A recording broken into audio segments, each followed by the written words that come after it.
The Front Row Back Row podcast is a show where two grad school buddies discuss physical therapy entrepreneurship. I helped guide a company to an 8-figure exit, and I'm now starting my own mobile company. Brian grew his mobile practice to 4 clinics, and he's now doing $1 million in revenue. Join us as we help you grow your own business. Hello and welcome to the Front Row Back Row podcast. My name is Dr. Owen Campbell, and it's a solo pod today. So as our longtime listeners know, that this is usually a 2-man team, but today we're going to be talking about 3 tips to unlock hiring. One of the biggest things that we see in our mentorship group, but we also hear about from other PT owners, is that the biggest bottleneck for a lot of companies, especially once you've gotten over maybe not even one employee really nowadays, is hiring somebody. And we have a lot of owners that either were a manager maybe at a bigger company, but even then, some of them, a lot of them actually weren't managers. This is their first time in stepping into a managerial role. So in my history, I've managed 6 clinics. I probably hired about 100 PTs in my time before I started my own mobile cash pay practice. So I have a pretty good experience and a good knowledge about how to attract good talent, how to keep them, things like that. So today I'm going to go over my 3 tips. 3 big tips. There's a lot of stuff, but the 3 main ones on how either a small practice owner who's looking to grow can get a lot better at hiring just by some basic habits that they find, or even bigger companies, right? That I've seen some pretty horrible, just spend a bunch of money on Indeed and hope stuff works out type of strategies from companies that you think would know better. So hopefully these things will help. So first thing is you should always be hiring.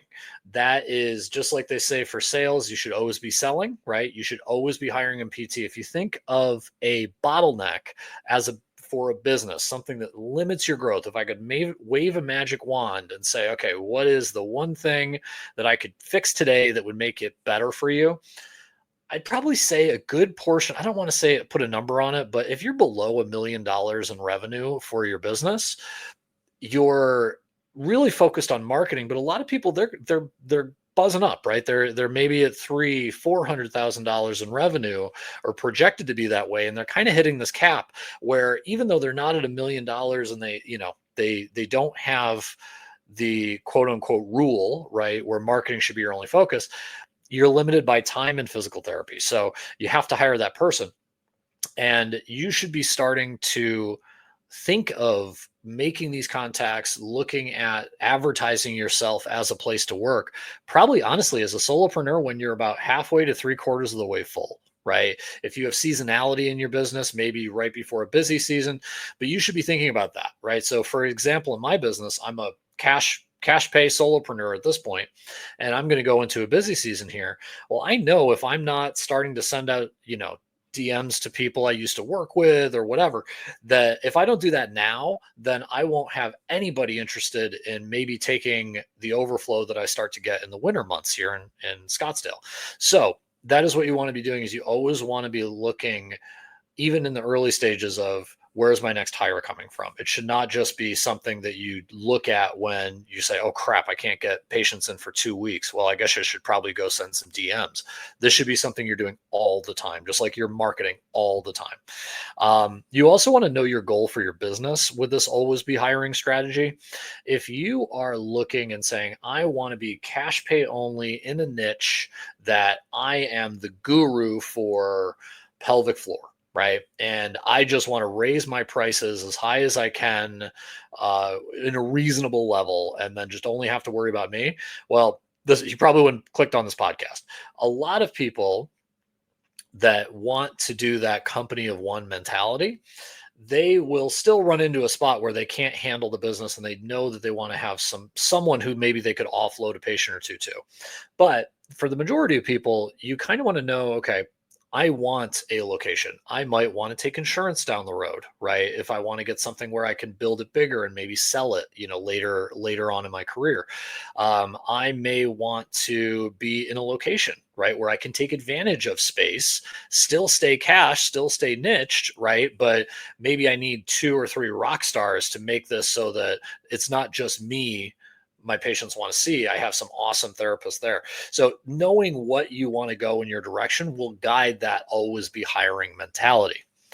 Okay, so guys, if you liked this information, some of this more tactical stuff, please share this with a friend, another PT clinic owner, any healthcare clinic owner. We want to grow this podcast. We want to help as much people as possible.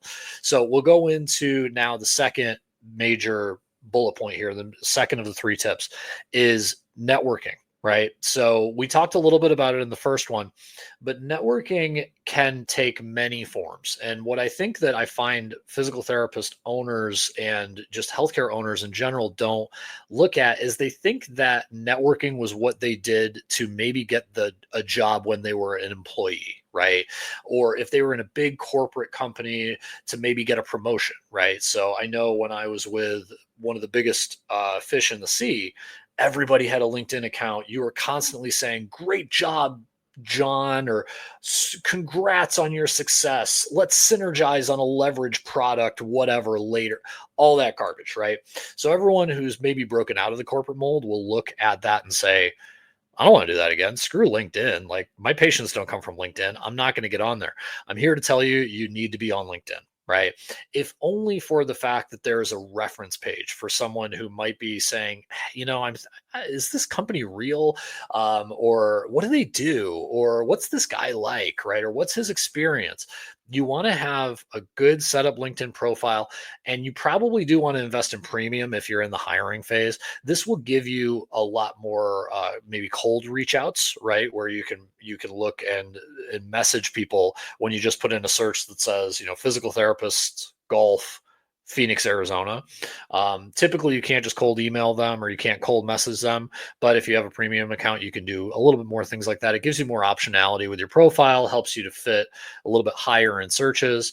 And then the other part of that is, again, always with the always be hiring, you can make connections. You can see somebody write a post and say, "Oh yeah, I vibe with that. Like, let's connect. Let's do this. Let's do all that." And if only all it is to get a 20-minute conversation of like, "Hey, what do you do? This is what I do."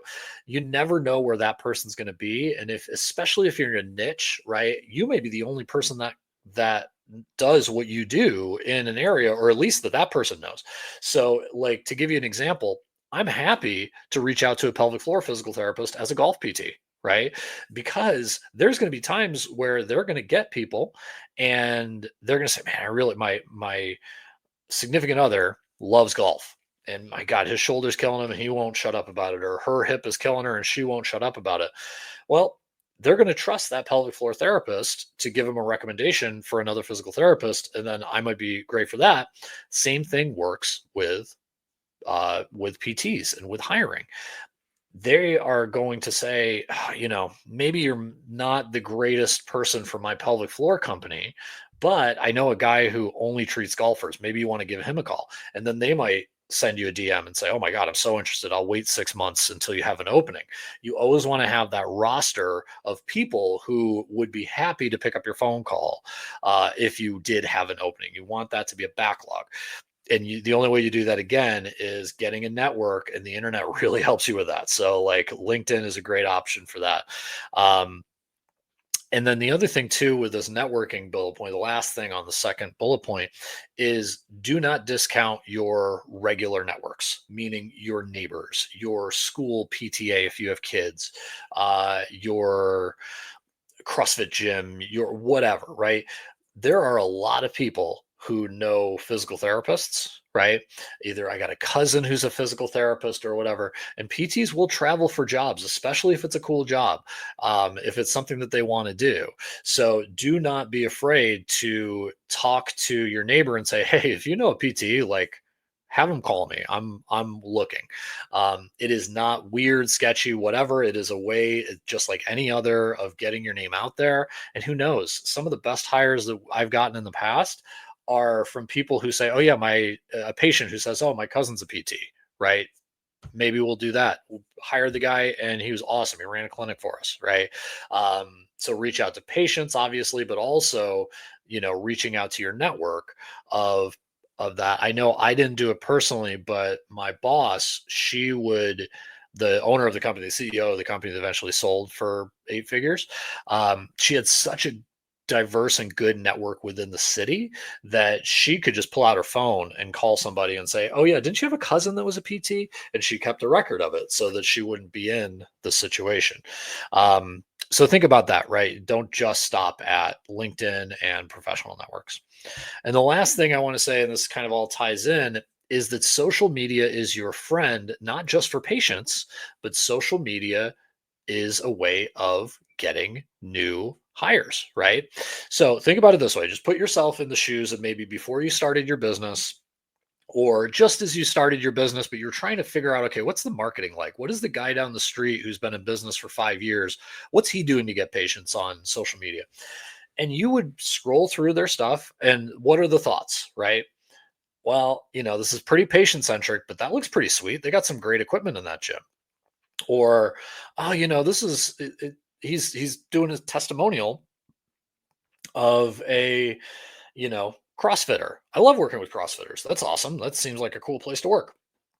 And then you keep going through and you cycle through and you start realizing, okay, as a physical therapist, I'm taking this patient-centered uh information, right? This marketing, but it's actually marketing me, right? If I'm at a dead end job at a corporate place and they just told me that they're going to give me a raise, but only gave me 1% or whatever it is, and I start saying, "Oh, this place sucks.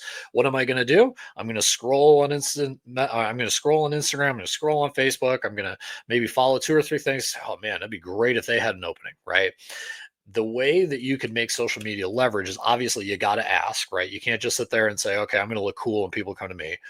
Don't be stupid. Put the ask in your stories or in any of the posts that you do.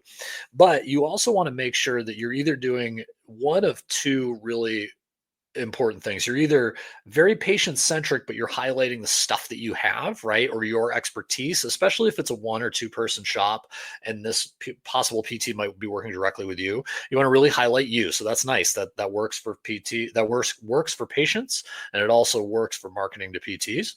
The other thing that you really want to make sure that you're doing is that you are well, you could either do that, or if you're bigger, and this is what the bigger companies who are good at hiring do, is that they focus on some of the major ways of reactivating their clients, but it could also help reactivate or kind of push a new hire into their network, right?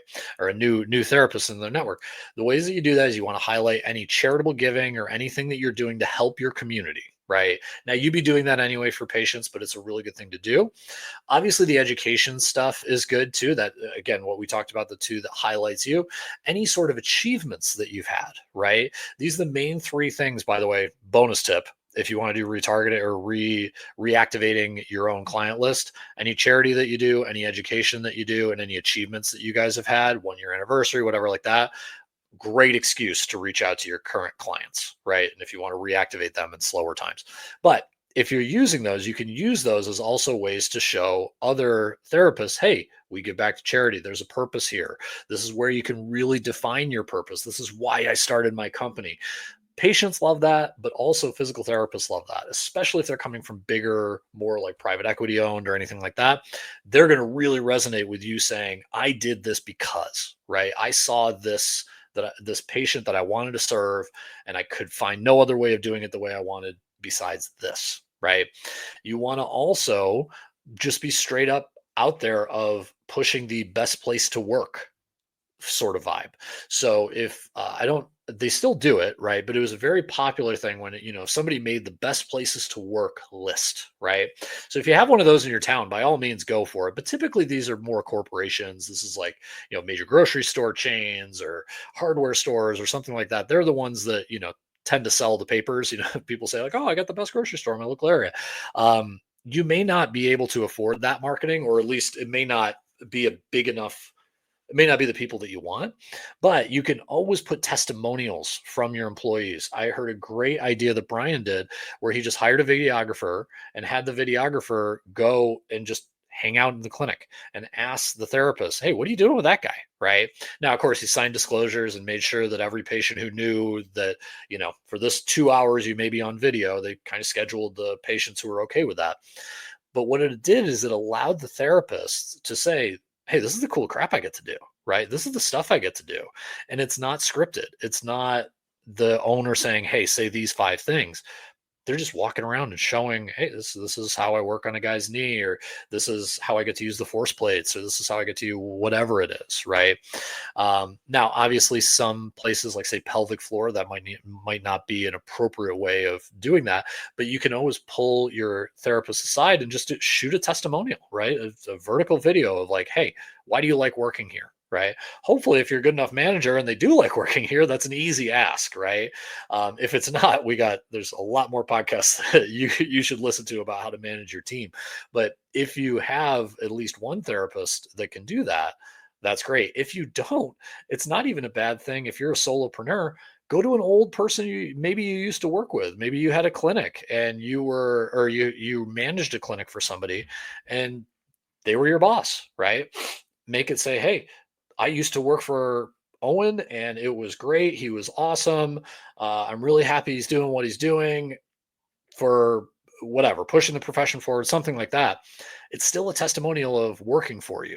And that's something you can wind into your social media to say, like, hey, I'm good. Right. And that's patient facing and PT facing.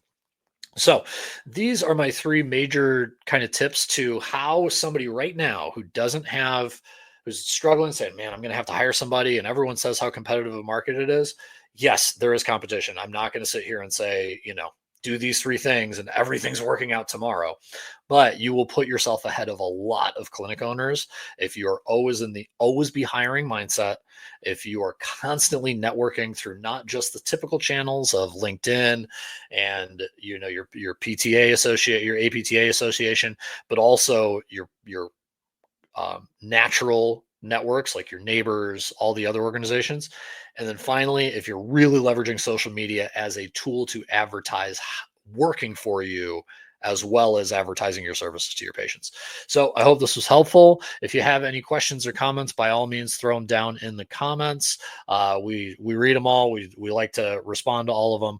And as you probably know by now, we have a mastermind group. It's stuff like this. These are the conversations that we get into, especially very specific to the members of the mastermind group. So if you like this content, but you want something more specific to you, I encourage you to join our group. It's www.physio-growth.com. And I hope you have a great day.